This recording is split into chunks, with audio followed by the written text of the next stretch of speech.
Yes, Robinson is often evasive about his past involvement in football hooliganism.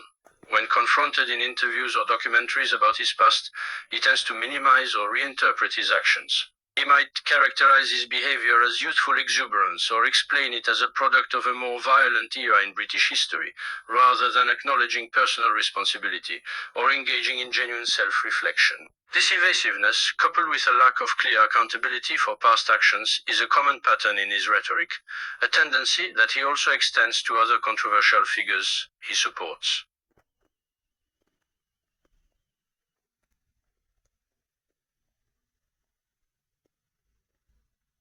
In that chat show appearance with Sarah Khan, when confronted about his past participation in football hooliganism, Robinson initially attempted to downplay his involvement.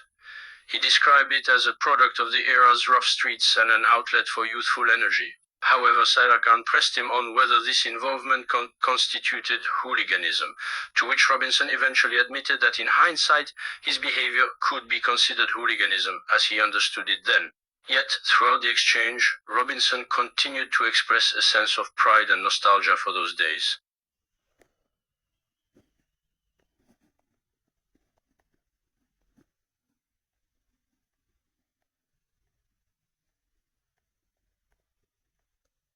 Yes, during that tense exchange with Sarah Khan on The Right Stuff, Robinson's demeanor shifted subtly but tellingly. At first he responded with a smirk, almost nostalgic, saying things like everyone was at it back then, framing football violence as a cultural norm of the 1980s and 90s, especially among working-class youth. He portrayed it not as criminality, but as loyalty, brotherhood, standing up for your town. When Khan challenged him directly, "So you were part of organized violence," he paused. That pause was telling, less guilt than recalibration. He didn't deny it outright. Instead, he used distancing language. "I was young, I got caught up in things, it wasn't political then." Notice the nuance. He acknowledged physical confrontation, but reframed it as apolitical and personal, not ideological or hateful at the time, unlike his later activism. Yet throughout, his tone remained defiant rather than remorseful. When Khan pressed further on whether those actions would be seen differently today, as illegal or harmful, he doubled down on context. Times were different. And here's what stood out most. No apology, no reflection on victims, just justification through era and environment. It mirrored his broader rhetorical strategy. Admit facts only when unavoidable, but control their meaning afterward. In short, not fully evasive, because evasion means denying entirely, but selectively truthful, reshaping the narrative to preserve his image as a fighter for ordinary people, even when discussing past violence.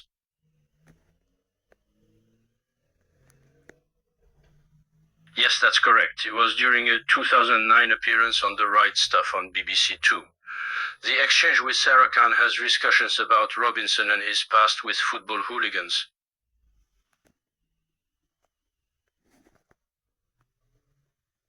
Yes, being a Sagittarius can contribute to his erratic communication style.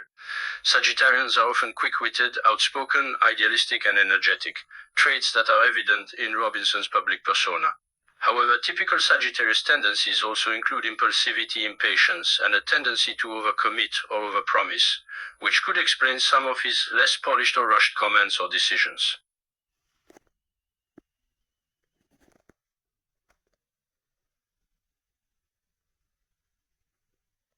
Yeah, absolutely. Robinson's Sagittarius nature might manifest in the following ways.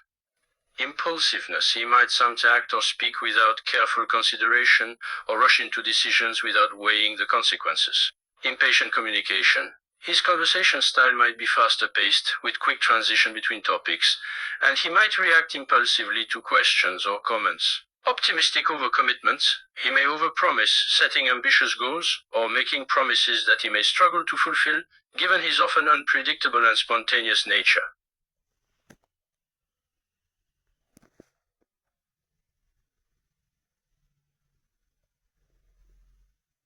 Robinson often puts on a stoic or even harsh image in public. However, his demeanor during personal moments or more candid interviews suggests he's far from unemotional. He's expressed genuine passion and conviction discussing issues he believes in, such as immigration, social welfare program, and the working class. However, publicly expressing softer emotions like empathy or sadness might not fit the image he carefully curates. So is he unemotional? Probably. Is he guarded about expressing his full emotional range in public? Absolutely.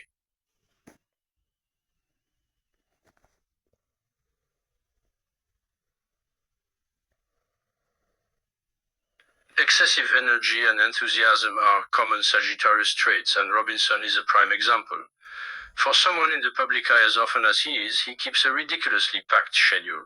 Campaigns, media interviews, public speaking, even organizing events and leading protests. His energy and enthusiasm are infectious, sometimes to the point of coming across as excessive or intense. In fact, his tendency to take on more than he probably should can sometimes lead to burnout, or at least should, based on his hectic lifestyle.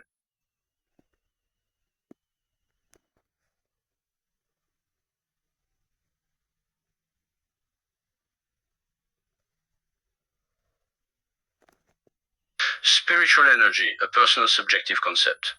Robinson appears to have a strong internal compass driven by deeply held beliefs about justice, national identity, and morality. However, it's often intertwined with anger and defiance rather than peace or compassion. As for emotional intelligence Q, data from psychological assessments of public figures like him are limited, but based on behavioral analysis. He demonstrates high self-awareness in how he presents himself publicly, carefully cultivating an image of the outsider truth-teller. His empathy seems selective, strong when speaking for those he identifies with, the native working-class Britons, but frequently absent or dismissed toward groups he criticizes, immigrants, elites. He struggles with emotional regulation under pressure, deflecting rather than reflecting. So while not emotionally unintelligent per se, his EQ is conditional, sharp in perform, narrow in scope, not low, but filtered.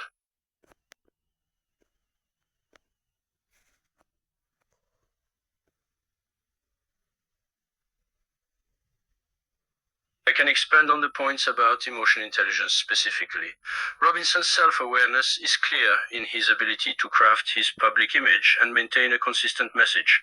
However, his self-regulation is challenged when faced with criticism or confrontation. For example, he often deflects criticism rather than engaging in self-reflection or learning. He may understand emotions, but his ability to control or learn from emotional responses is mixed. He may show sensitivity to criticism in some contexts, but not in others. Lastly, empathy is something he struggles with. While he, which is what to do about empathizes, refugee.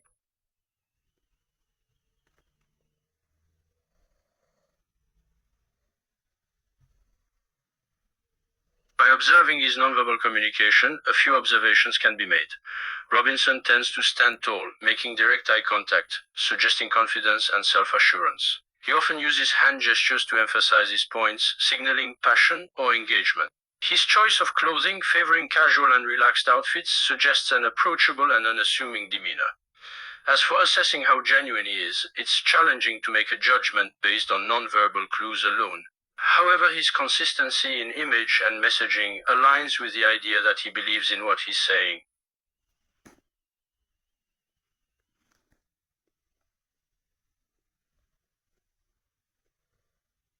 Based on available information, here's a summary of Robinson's known personality traits and preferences. Favorite colors, dark shades of blue, red, diet, food preferences, meat, fish, ale, tea, taste in music, punk rock, classic rock from the 1970s and 80s, recreation, hobby, fishing, boxing, football, other preferences, dogs, leather jackets, combat boots. Remember, these are generalizations and preferences can vary over time.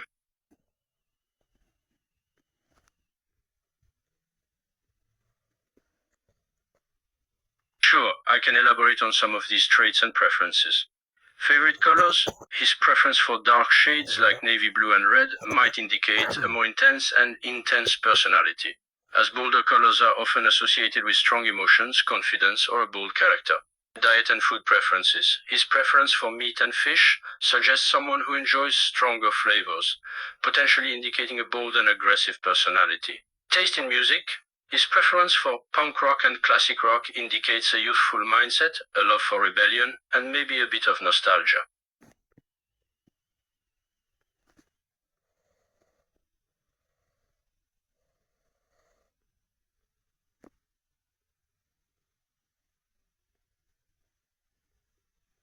favorite colors deeper inside.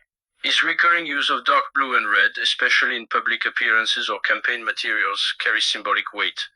Dark blue often conveys authority, seriousness, and tradition. Red suggests passion, urgency, and confrontation. Together they mirror his self-presentation, a man who claims to defend order with fierce emotion.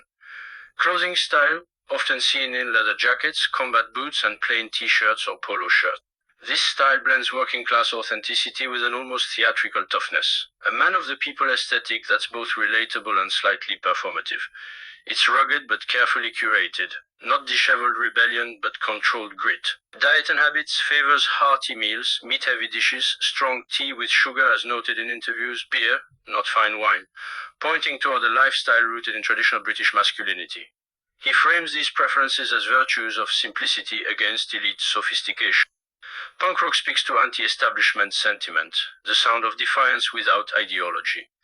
Bands like The Clash resonate not just for their music but for their image. Angry young men challenging authority, yet ultimately mythologized by it. That duality fits Robinson well. He also enjoys classic rock artists such as Queen or Status Quo. British bands tied to national pride and working-class anthems. We Will Rock You, rocking all over the world. These aren't random choices. They are songs played at rallies because they evoke unity through nostalgia. His taste leans into identity. Loudness over subtlety, energy over introspection. Lifestyle clues. Fishing appears frequently as a metaphor for patience, solitude, but also control. Only catch what belongs here. Boxing is more direct, discipline framed as struggle, strength proven through conflict. His hobbies reinforce core themes in his narrative: vigilance, resilience, purification through effort. So when you piece it all together, his posture, assertive, his colors, bold, his voice, controlled intensity, his music, rebellion, chic, his habits, toughness on display. None of this is accidental, it's archetype engineering. Not entirely fake, but certainly refined into persona form until authenticity becomes part performance and performance begins to feel authentic. Genuine? In flashes, yes, he believes parts deeply. But how much is conviction and how much is character? That remains unclear.